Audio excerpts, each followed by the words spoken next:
이사야서 6장 1절부터 13절까지입니다.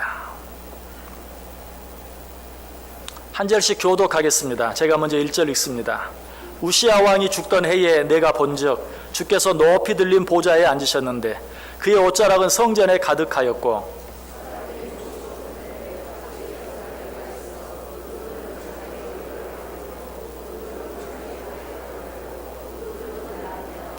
서로 불러 이르되 거룩하다 거룩하다 거룩하다 만군의 여호와여 그의 영광이 온 땅에 충만하도다 하더라.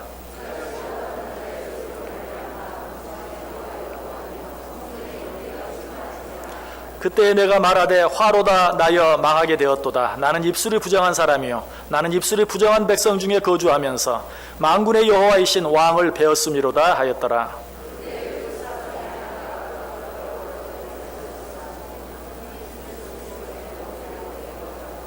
그것을 내 입술에 대며 이르되 보라 이것이 내 입에 닿았으니 내 악이 제하여졌고 내 죄가 사하여졌느니라 하더라.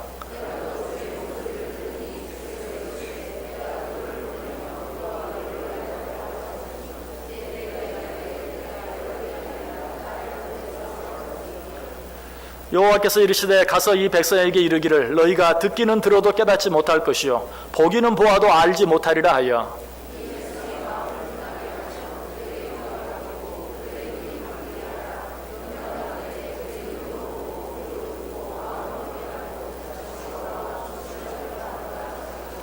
내가 이르되 주여 어느 때까지니이까 하였더니 주께서 대답하시되 성읍들은 황폐하여 주민이 없으며 가옥들에는 사람이 없고 이 토지는 황폐하게 되며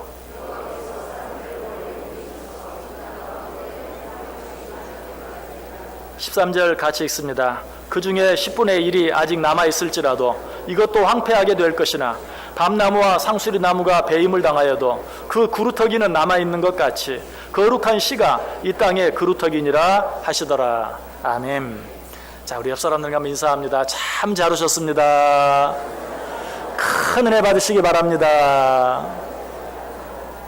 여러분 정말 잘 오셨습니다. 오늘도 하나님의 큰 은혜가 여러분 모두에게 넘치시길 바랍니다. 추석 명절은 잘 보내셨습니까? 추석 명절 인사도 한번 할까요? 추석 명절 잘 보내셨습니까? 예, 여러분 얼굴들을 보니까 추석 명절 잘 보내시는 것 같습니다. 예, 감사를 드립니다. 자, 10월의 주제 무엇입니까? 무엇입니까? 예, 일부 예배 때 컨닝을 하신 분들이 많은 것 같아요. 예, 10월의 주제, 우리 달력의 10월의 주제는 예레미야의 기도입니다. 그런데 오늘 본문은 예레미야의 기도가 아니고 이사야의 기도입니다. 왜냐하면 10월 마지막 주일에 우리가 VIP 초청잔치 예수 축제를 갔는데 이사야의 기도가 훨씬 더 그 주제, 그 행사에 맞는 것 같다 해서 이번 달은 예레미야의 기도 대신 이사야의 기도에 대해서 생각해 보려고 합니다. 여러분 인생을 살아가는 데 있어서 가장 중요한 삶의 명제가 한 가지 있다면 무엇일까요? 우리의 인생을 좀 더 의미 있게 그리고 좀 더 가치 있게 살기 위해서 우리가 분명히 가지고 있어야 할 삶의 명제 무엇일까요? 그것은 다른 것이 아니고 무엇을 위하여 살 것인가? 우리 마음속에 이러한 삶의 명제가 있어야 돼요. 내가 무엇을 위하여 살 것인가? 여러분에게 그렇게 물으면, 여러분이 지금 스스로에게 그렇게 물으면 여러분은 뭐라고 대답하겠습니까? 이 문제를 일반적인 말로 하면 사명의 문제라고도 말할 수 있고 좀 더 기독교적으로 이것을 표현한다면 소명의 문제. 하나님께서 나를 왜 부르셨는가? 하나님께서 무엇을 위하여 나를 부르셨는가? 하는 사명의 문제요, 소명의 문제다라고 말할 수 있어요.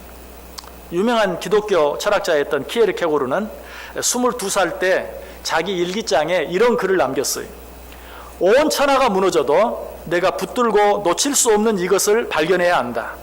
이것을 위하여 살고 이것을 위하여 죽을 수 있는 나의 사명 말이다. 온 세상이 무너진다 할지라도 내가 붙들고 살 수 있는 분명한 사명이 나에게 있어야 한다라고 그 일기장에 적었다는 것이.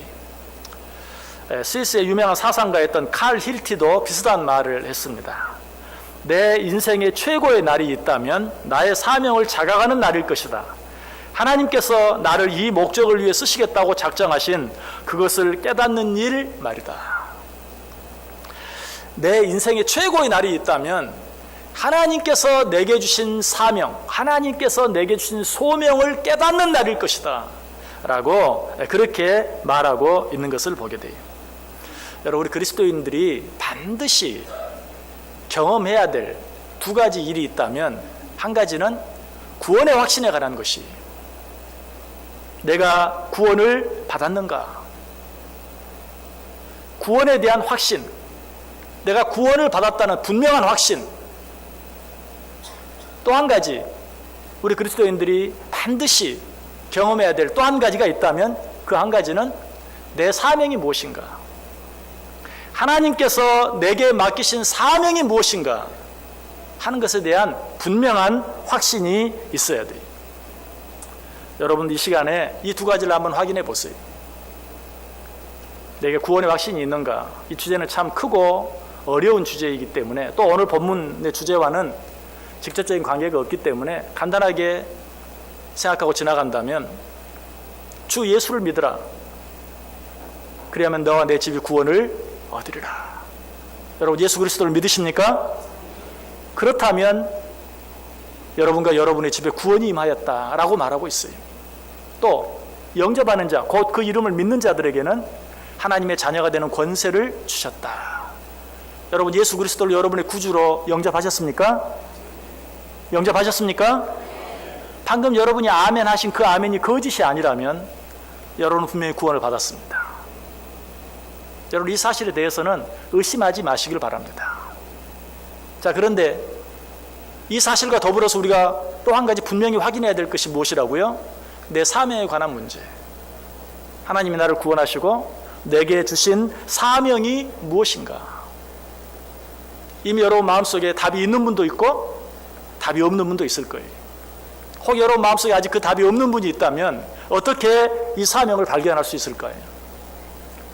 성경에 나타난 위대한 신앙의 위인들, 또 우리가 많은 경건서적들을 통해서 볼 수 있는 많은 신앙의 선배들을 통해서 그들이 어떻게 하나님께 주신 사명을 발견했는가 하는 것을 보면 거의 대부분이 기도하는 중에, 기도하는 가운데 하나님의 사명을, 하나님 주신 소명을 깨닫게 된 것을 보게 돼요.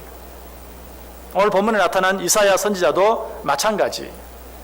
그는 기도하면서 하나님 주신 사명이 무엇인지를 깨닫게 되었고 하나님의 소명이 무엇인지를 알게 되었어요. 자, 그렇다면 이사야가 어떻게 기도했길래 그 기도하는 중에 그 사명을 깨달았는가 하는 것을 우리가 생각해 볼 필요가 있어요.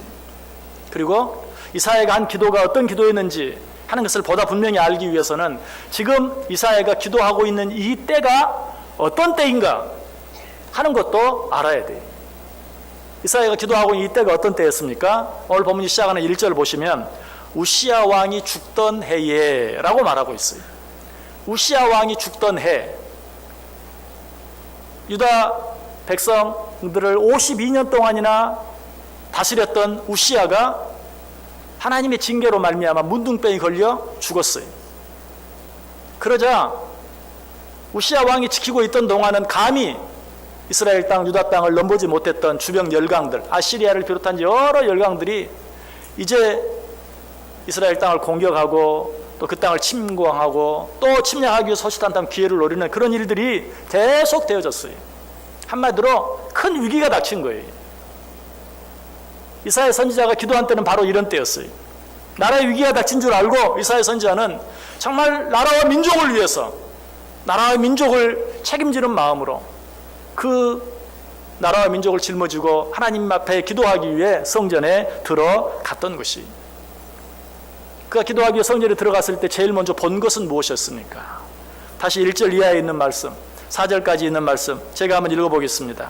우시야 왕이 죽던 해에 내가 본즉 주께서 높이 들린 보좌에 앉으셨는데 그의 옷자락은 성전에 가득하였고 스랍들이 모시고 섰는데 각기 6날개가 있어 그 둘로는 자기 얼굴을 가리었고 그 둘로는 자기의 발을 가리었고 그 둘로는 날며 서로 불러 이르되 거룩하다 거룩하다 거룩하다 만군의 여호와여, 그의 영광이 온 땅에 충만하도다 하더라. 이같이 화답하는 자의 소리로 말미암아 문지방의 터가 요동하며 성전의 연기가 충만한지라. 이사야 선지자가 기도하기 위해 성전에 들어갔는데 하나님께서는 높이 들린 보좌에 앉으셨고 그룹들, 날개가 6개 달린, 여러분 쉽게 천사들이라고 생각하면 돼요. 그 그룹들이 두 날개로는 얼굴을 가리고 두 날개로는 발을 가리고 두 날개로는 날면서 거룩하다 거룩하다 거룩하다 만군의 여호와여 하나님을 찬양하는, 한마디로 어떤 모습입니까? 너무나 거룩하고 너무나 위엄에 찬 그런 모습을 이사야 선지자가 보았어요. 그리고 나서 이사야가 첫 번째로 하나님께 드린 기도가 어떤 기도였습니까? 5절 보세요. 그때에 내가 말하되 화로다 나여 망하게 되었도다. 나는 입술이 부정한 사람이요 나는 입술이 부정한 백성 중에 거주하면서 만군의 여호와이신 왕을 배웠음이로다. 무슨 기도 같아요? 회개의 기도예요. 참회의 기도예요. 너무나 거룩한 하나님의 모습을 보고 나는 더러운 자입니다. 특별히 입술이 부정한 자입니다. 하나님 앞에 자기의 죄를 고백하면서 회개의 기도, 참회의 기도를 드리는 걸 보아요. 자, 기도에 있어서 가장 중요한 요소가 무엇인가? 회개다. 여러분, 우리가 이미 여러 기도를 생각해 보면서 여러 번 생각해 보았어요. 그래서 이 부분은 다시 말씀드리지 않으려고 해요. 회개 기도가 왜 중요하다고 그랬죠? 죄를 가득 품고 회개하지 아니한 죄를 가지고 여전히 죄를 지으면서 드리는 기도, 하나님이 들을 수 없다고 그랬어요. 자, 그런데 특별히 지금 이사야 선지자는 죄 가운데서도 어떤 죄? 입술의 죄. 내 입술이 부정하다. 우리가 죄를 회개하면서도 손으로 지은 죄나 발로 지은 죄나 몸으로 지은 죄들에 대해서는 회개를 잘해요. 왜? 구체적인 어떤 행동으로 나타났기 때문에, 사람들이 보면 알 수 있는 죄이기 때문에. 그러나 우리들이 회개를 하면서도 잘하지 않는 죄가 있어요. 입술의 죄. 거기에 대해서는 어떻게 핑계를 댑니까? 뭐 말도 못해. 말이 그렇다는 거지. 그냥 한번 말해 본 거야. 농담이야 농담. 등등 말하면서 입술의 죄는 별로 죄책감을 느끼지도 않고 더더욱 회개는 하지 않고 지나간 일들이 참 많아요. 그러나 여러분, 우리가 죄에 대해 생각할 때 우리 입술의 죄가 얼마나 크고 얼마나 무서운지 몰라요. 요즘에 자살하는 사람들이 너무나 많아지고 있어요. 정말 큰 사회적인 문제이고 세계적인 문제예요. 그런데 스스로 목숨을 끊는 많은 사람들 가운데 누구한테 맞아서 목숨을 끊는 거 아니에요. 누구에게 무엇을 빼앗겨서 목숨을 끊는 거 아니에요. 말 한마디 때문에 목숨을 끊는, SNS에 올라온 글 한 줄 때문에 목숨을 끊는 사람들이 너무나 많아요. 누구에게 한 대 맞을 때뿐이에요. 누구에게 뭘 뺏겨도 또 생기겠지 하는 마음 얼마든지 가질 수 있어요. 그러나 내 마음속에 박힌 말은 어때요? 쉽게 사라지지 않아요. 오랫동안 시간이 지나면서 점점 나를 더 아프게 하고 괴롭게 하고 결국은 견디지 못하고 목숨까지 끊는 그런 일들이 너무나 많이 있어요. 그러니 죄에 대해 생각할 때 내 손발이 죄 짓지 않았다고, 몸이 죄 짓지 않았다고, 물론 입도 몸이죠. 하지만 이 말의 죄, 다른 어떤 몸이 지은 죄보다도 크고 무서운 죄인 것을 알고 회개할 수 있어야 돼요. 성경도 그것을 말해요. 야고보 3장 6절에 혀는 곧 불이요 불의의 세계라. 혀는 우리 주체 중에서 온 몸을 더럽히고 삶의 수레바퀴를 불사르나니 그 사르는 것이 지옥 불에서 나느니라. 혀는 작은 것이, 그러나 우리의 온 몸을 더럽게 하고 우리의 온 몸을 불사를 수 있는 무서운 것이 혀다. 우리 입술이다. 우리 입이다. 우리 입에서 나오는 말이다 라고 이야기하고 있는 것이. 이사야는 이 사실을 깨닫고 하나님 앞에서 그 죄를 회개하고 있어요.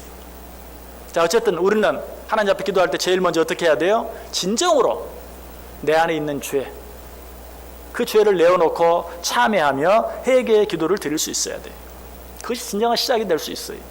여러분, 베드로도 예수님을 처음 만났을 때, 육신적으로 처음 만난 게 아니라 하나님의 아들 예수 그리스도를 처음 정말 경험하게 되었을 때 그의 입에서 나온 첫 마디가 뭐예요? 주여 나를 떠나소서 나는 죄인이로소이다. 또 예수님을 진정으로 만났던 사도 바울도 그 입에서 나온 고백이 어떤 고백입니까? 나는 죄인 중에 괴수로다. 우리가 하나님 앞에 나아갈 때 제일 먼저 진정으로 우리가 해야 될, 아니 할 수밖에 없는 고백이 있다면 그것은 나는 죄인이라는 고백이에요. 그러나 그저 우리가 늘 말하는 것처럼 단순히 그저 나는 죄인입니다, 나는 죄가 많습니다 라는 것이 아니라 그 죄를 회개할 때는 구체적으로 내가 어떤 죄를 지었는지 하나님 앞에 낱낱이 아뢰고 고할 수 있어야 돼요. 시편 32편 5절에 보면 내가 이르기를 내 허물을 여호와께 자복하리라 하고 주께 내 죄를 아뢰고 내 죄악을 숨기지 아니하였더니 곧 주께서 내 죄악을 사하셨나이다. 오늘 이사야 선지자가 그렇게 하고 있는 거예요. 자기 입술로 지은 죄에 대해서 어떠면은 말로 남을 괴롭게 하고 힘들게 한 그런 것보다도 마땅히 하나님의 말씀을 전하고 모든 사람들이 그 말씀을 증거하고 가르치고 그래서 그 죄를 깨닫게 해야 할 터인데 그 사명을 잘 감당하지 못한 것들을 생각하며 그는 회개하고 있을 것이. 우리 안에 있는 어떤 죄들을 우리는 하나님 앞에 낱낱이 고백하면서 회개할 수 있어야 돼요. 또 한 가지 우리가 회개에 대해 생각할 때 꼭 기억해야 될 것이 있어요. 하나님, 내가 죄를 지었습니다. 그리고 내 죄를 구체적으로 하나님 앞에 아뢰를 뿐만 아니라 진정으로 내가 하나님 앞에 내가 지은 죄를 용서받기를 원한다면, 진정한 마음으로 회개한다면 한 가지 더 해야 할 것, 그게 뭘까요? 다른 사람이 내게 지은 죄를 용서해 주는 것이. 예수님께서 우리에게 주기도문을 가르쳐 주면서 뭐라고 가르쳐 주셨습니까? 우리가 우리에게 죄 지은 자를 사하여 준 것 같이 우리 죄를 사하여 주옵시고. 왜 그렇습니까? 다른 사람이 나에게 지은 죄를 내가 용서해 주지 못하고 하나님 앞에 내 죄를 용서해 주옵소서라고 말하는 것은 이미 거짓이, 진정한 회개가 아니. 또 설령 진정으로 회개했다 할지라도 그것은 내가 지은 죄가 얼마나 큰 죄인가를 모르고 있는 것이, 정말 하나님 앞에서 지은 죄가 크고 무서운, 죽을 수밖에 없는 죄라는 사실을 안다면 먼저 다른 사람이 나에게 지은, 어쩌면 내가 지은, 하나님 앞에 지은 그 죄에 비해서 너무나 작고 하찮은 그 죄에 대해서는 용서해 주고, 하나님, 이제 나도 그 죄를 용서합니다. 그러니 주께서도 나의 이 큰 죄를, 그 죄와 비할 수 없을 만큼 크고 무서운 이 죄를 용서하여 주옵소서. 이 기도만이 진정한 회개의 기도가 되는 것이. 여러분, 기도할 때 어떻게 기도하고 있는지 한번 확인해 보세요. 오늘 이사야 선지자가 이렇게 기도했을 때 하나님께서 그 죄를 용서해 주신 걸 보아요. 6절 7절, 그때 그 스랍 중에 하나가 부젓가락으로 제단에서 잡은 바 피인 숯을 손에 가지고 내게로 날아와서 그것을 내 입술에 대며 이르되, 보라, 이것이 내 입에 닿았으니 내 악이 제하여졌고 내 죄가 사하여 졌느니라. 자, 이사야 선지자의 기도가 여기서 끝났나요? 언뜻 보면 끝난 것 같아요. 주여, 나는 입술이 부정한 자니이다 라고 회개했어요. 뉘우쳤어요. 그 기도를 들으시고 그 죄를 용서해 줬어요. 자, 그렇다면 그 기도가 거기서 끝났습니까? 이사야 선지자가 드린 회개의 기도가 거기서 끝났습니까? 그렇지 않아요. 진정한 회개의 기도는 여기서 끝나지 않아요. 내가 잘못했습니다 하고 그 죄의 용서받는 것으로 회개의 기도가 끝난 게 아니. 그 뒤에는 어떤 기도가 나옵니까?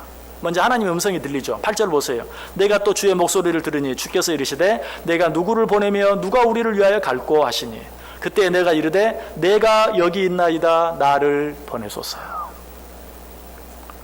이사야 죄가 사해졌을 때 하늘로부터 하나님의 음성이 있었어요. 어떤 음성? 내가 누구를 보내며 누가 우리를 위하여 갈꼬. 여기에 대해서 이사야 선지자가 뭐라고 대답합니까? 내가 여기 있나이다, 나를 보내소서. 여러분, 여기까지 우리가 기도할 수 있어야 돼요. 내가 하나님 앞에 죄를 회개하고 죄 용서함 받은 것으로 끝난 게 아니. 진정으로 내가 내 죄의 용서함 받았다면, 하나님의 은혜로 내 죄의 용서함 받은 것을 내가 믿는다면 그 뒤에 어떻게 기도할 수 있어야 돼요? 주여, 이제 당신의 뜻대로 나를 써 주소서. 인간의 방법으로는 도무지 해결을 받을 수 없고 용서받을 수 없는 죄를 당신께서 용서해 주셨사오니 이제는 당신 마음대로, 당신 뜻대로 나를 사용해 주옵소서. 당신이 말씀하시는 대로 내가 순종하고 헌신하겠나이다. 여기까지 갈 수 있어야 돼요. 만약 내가 죄를 지었다고 회개하고 고백하고 그 죄가 용서함 받았다 할지라도 그 뒤에 하나님께서 이제 너는 이렇게 살아라. 아유, 그건 좀 힘들겠습니다. 여러분, 이건 진정한 죄의 용서함을 받았다고 말할 수가 없어요. 그건 진정한 회개라고 말할 수가 없어요. 왜? 그것은 지금 내 앞에 떨어진, 발등에 떨어진 불을 끄기 위한 어떤 임시방편에 불과해요. 진정으로 하나님 앞에 내 죄를 회개했다는 것은, 하나님, 이제는 당신의 은혜로 새로운 삶을 살게 된 내 인생, 이제 당신의 뜻대로 사용해 주옵소서. 이제 당신의 원대로 당신의 나라와 당신의 영광을 위해 사용해 주소서. 내가 당신의 그 명령에 순종하며 살겠나이다. 이런 순종과 헌신의 결단이 있을 수 있어야 된다는 사실이에요. 오늘 이사야 선지자는 그렇게 했어요. 사무엘도 그랬죠. 사무엘도 사무엘아 사무엘아 음성이 들릴 때 말씀하옵소서. 주의 종이 듣겠나이다. 그렇게 했을 때 정말 그에게 주어진 하나님의 엄청난 소명이 그에게 주어지는 것을 보게 돼요. 이사야 선지자도 그러했어요. 이사야 선지자가 주여 내가 여기 있나이다 나를 보내소서. 이때 하나님께서 그에게 준 사명이 무엇이었습니까? 9절 보세요. 여호와께서 이르시되 가서 이 백성에게 이르기를. 무슨 말이죠? 내가 너에게 하는 말을 이스라엘 백성들에게 하나님의 백성들에게 전하라 라는 것이었어요. 어떤 내용을? 9절 10절 다시 보세요. 여호와께서 이르시되 가서 이 백성에게 이르기를 너희가 듣기는 들어도 깨닫지 못할 것이요 보기는 보아도 알지 못하리라 하여 이 백성의 마음을 둔하게 하며 그들의 귀가 막히고 그들의 눈이 감기게 하라. 염려하건대 그들이 눈으로 보고 귀로 듣고 마음으로 깨닫고 다시 돌아와 고침을 받을까 하노라 하시리라. 자, 이 본문의 내용을 좀 설명하자면 길게 설명을 드려야 돼요. 그러나 그 설명을 생략하고 간단하게 말씀드리면 그들이 내가 너를 통해 전하는 그 말을 듣고도 그들의 마음이 완악해져서 회개하지 아니함으로 말미암아 결국 하나님의 무서운 진노와 징계를 받을 수밖에 없게 될 것이다. 그들의 하나님의 말씀을 듣고도 끝까지 회개하지 아니함으로 말미암아 바벨론의 포로로 잡혀가게 되고 말 것이다 하는 그런 예언의 내용이 너는 내가 너에게 한 이 이야기를 이스라엘 백성들에게 가서 전해라. 오늘 우리들에게 이 말씀을 적용하면 이런 말씀이에요. 너는 나아가서 복음을 전해라. 너는 나아가서 전도해라. 뭐라고? 예수를 믿으면 구원받고 천국에 갑니다. 그러나 예수를 믿지 아니하면 지옥에 갈 수밖에 없습니다. 멸망할 수밖에 없습니다. 아주 쉽게 말하면 뭐죠? 예수 천당, 불신 지옥. 너는 나가서 이렇게 전해라. 증거해라. 그런 이야기. 회개하고 돌이키지 아니하면 망한다. 아니 예언적으로 말이에요. 너희들 끝까지 회개하지 않고 돌이키지 아니하고 너희들의 완악한 마음대로 행함으로 말미암아서 너희들 결국에는 바벨론의 포로로 잡혀가게 되고 말 것이라고 너는 가서 전해라 라고 이야기하고 있어요. 이사야 선지자가 그렇게 했어요. 저 여러분 어떻습니까? 그렇게 하고 있습니까? 먼저 우리는 그렇게 할 수 있어야 돼요. 오늘 우리에게도 말해요. 네가 정말로 네가 죄인인 것을 인정하고 네 죄를 나에게 자복하며 회개했느냐? 그렇다면 내가 지금부터 너에게 하는 말을 전해라. 주의 복음을 증거해라 라고 말하고 있어요. 이사야 선지자는 순종했어요. 자, 그러면 여기까지 했으면 다 된 겁니까? 여기까지 했으면 끝난 겁니까? 정말 끝난 것 같아요. 이제는 회개했죠. 죄 용서함 받았죠. 하나님의 명령 받았죠. 그 명령에 순종했어요. 그러면 정말 다 한 것입니까? 아니, 거기서도 끝나지 않았어요. 이사야의 기도는 거기서도 끝나지 않습니다. 어디까지 갑니까? 11절 보세요. 내가 이르되 주여 어느 때까지니까? 내가 가서 전해도 저들이 마음을 완악하게 해서 눈을 닫고 귀를 막고 하나님의 말씀을 듣지 아니하고 결국은 바벨론 포로로 다 잡혀가고 말 것이라고 말씀하시는데 하나님 그들의 그 완악한 마음대로 내버려 두시기를 어느 때까지 하시겠습니까? 그들은 그렇게 완악하다 할지라도 주여 주권적으로 강권적으로 역사해서라도 그들을 돌아오게 해야 되지 않겠습니까? 언제까지 그대로 내버려 두시겠습니까? 자기 할 일 다 하고도 그 영혼들을 불쌍히 여기고 긍휼히 여기는 마음을 가지고 하나님께 한 번 더 기도하고 있는 이사야 선지자를 보게 돼요. 여러분 이게 중요해요. 우리가 어떤 사람에게 주의 복음을 전했다 할지라도 예수를 믿으십시오. 예수를 믿어야 구원받습니다. 믿지 아니하면 죽을 수밖에 없습니다. 지옥에 갈 수밖에 없습니다. 난 할 일 다 했다. 그게 아니라는 거예요. 주여 어느 때까지 이렇게 듣고도 돌아오지 않는 저들을 내버려 두시겠나이까? 주여 어느 때까지니까? 저들을 긍휼히 여겨주시고 불쌍히 여겨 주옵소서 라고 하나님께 기도할 수 있어야 된다는 사실입니다. 느헤미야가 이렇게 기도했을 때 비로소 어떤 일이 일어납니까? 13절 보세요. 그 중에 10분의 1이 아직 남아있을지라도 이것도 황폐하게 될 것이나 밤나무와 상수리나무가 배임을 당하여도 그 그루터기는 남아있는 것 같이 거룩한 씨가 이 땅의 그루터기니라 하시니라. 무슨 말이에요? 알았다. 저들이 지은 죄로 말미암아 저들의 안악함으로 인하여 내가 그 나무를 베어버리고 말 것이다. 잎사귀 하나 남기지 아니하고 베어버리고 말 것이다. 그러나 그루터기는 남겨놓겠다. 그래서 그 그루터기에서 다시 싹이 나게 해주겠다. 주여 어느 때까지이니까 라고 죽어가는 영혼들, 멸망할 수밖에 없는 영혼들을 앞에 놓고 눈물로 기도하는 이사야 선지자의 기도를 듣고 내가 그들을 다 베어버리되 그러나 그루터기는 남겨놓겠다라고 말씀하시는 것을 보게 돼요. 여러분, 이것이 우리에게 주어진 사명이에요. 오늘 이사야 선지자가 드린 기도가 우리가 드린 기도가 돼야 돼요. 자, 하나님께서 우리를 구원해 주셨어요. 그 하나님을 생각하면서 우리는 하나님 앞에 늘 기도합니다. 우리의 죄를 회개하며 기도합니다. 진정한 회개가 무엇이라고요? 나 자신이 죽을 수밖에 없는 죄인인 것을 하나님 앞에 인정하며 나의 모든 죄들을 낱낱이 고백하며 드리는 기도 뿐만 아니라 주님 앞에 회개하고 용서함 받은 후에 하나님께서 내게 뭐라고 말씀하시든지 순종하겠다고 헌신하겠다고 다짐하고 결단할 뿐만 아니라 실제로 순종하고 헌신하는 삶, 그것이 진정한 회개라고 그랬어요. 그것이 다라고 했습니까? 아니! 그리고 나서 하나님께서 내게 맡기신 그 사명을 가지고 모든 사람들에게 나아가서 주의 복음을 증거하는, 주 예수를 믿으라 그리하면 너와 내 집이 구원을 얻으리라. 자, 그것이 다라고 했습니까? 그것도 다가 아니라고 그랬어요. 어떻게 해야 된다고요? 나는 마땅히 내가 할 일 다 했지만 그것으로 끝나지 아니하고 그 영혼들을 부여잡고 기도할 수 있어야 돼요.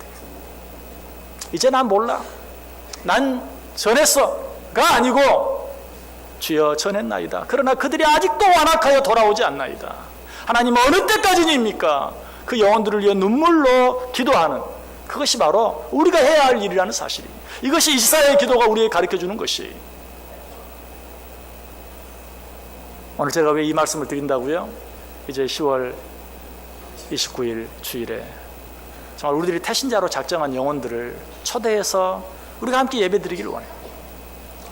이미 많은 분들이 나아가서 초대하고 초청장을 주고 복음을 증거하고 예수 믿자고 교회 가자고 증거했을 것이, 그것으로 다 했다고 생각하지 마세요. 아니, 아직 못한 분들은 그래, 그날이 되기 전에 내가 꼭 해야지, 가서 전해야지, 증거해야지, 초청장 줘야지, 초대해야지 꼭 하시기 바랍니다. 그러나 그것으로 끝나지 마시고 또 그때까지 멍하니 앉아있지 마시길 바랍니다. 어떻게 해야 합니까? 이사야 선지자가 그러했던 것처럼 그 영혼들을 위해서 주여 어느 때까지니까 하라고 하니 하겠지만, 사실 작년에도 했고 그 재작년에도 했고 뭐 몇 년 전에도 했고 지금 내가 수년 동안 해오고 있지만 아직도 나오지 않습니다. 주여 어느 때까지니까, 그 완악한 영혼을 주여 어느 때까지 그대로 내버려 두시겠나이까. 하나님께서 그 영혼을 내게 맡기셨는데 반응이 없습니다. 변화도 없습니다. 어느 때까지입니까? 라고 정말 눈물로 기도해야 돼요. 하나님이 그 기도 물리치지 못하세요. 오늘 하나님께서 뭐라고 말씀해요? 내버려 두어라, 그대로 죽게. 쉽게 얘기하면 그 얘기입니다. 그런데 그럼에도 불구하고 이사야 선지자가 눈물로 기도할 때 알았다, 내가 그루터기는 남겨놓을 것이다. 거기서 새 싹이 나고 새 순이 돋게 할 것이다. 여러분, 이번 예수 초청장치를 놓고 이런 기도가 우리 속에 끊이지 않고 계속되기를 원합니다. 초청하고 전하고 그 영혼을 부여잡고 하나님 앞에 눈물로 기도할 때 하나님이 그 기도를 들으시고 그 영혼을 긍휼히 여기고 불쌍히 여기사 정말로 교회로 인도하고 복음을 받아들이게 하고 예수 그리스도를 믿게 함으로 하나님의 자녀되게 하는 놀라운 역사가 우리 교회 안에 일어나고, 그 사실을 통해서 하나님의 살아계심과 하나님의 전능하심, 하나님의 그 놀라운 사랑과 은혜에 대해서 뜨겁게 체험할 수 있는 귀한 기회가 될 수 있게 되기를 주님의 이름으로 간절히 축원합니다.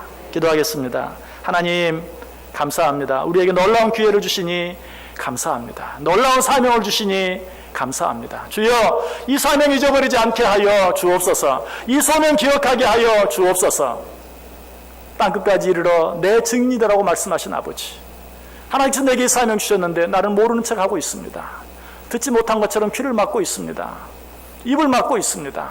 하나님, 나아가서 증거하게 하시고 그 영혼을 위하여 이사야 선지자의 마음으로 기도하게 하시고 기도할 때 하나님께서 그 기도를 들으사 그 영혼들을 구원해내는 놀라운 은혜를, 놀라운 역사를 체험하게 하여 주옵소서. 예수님의 이름으로 기도드리옵나이다. 아멘.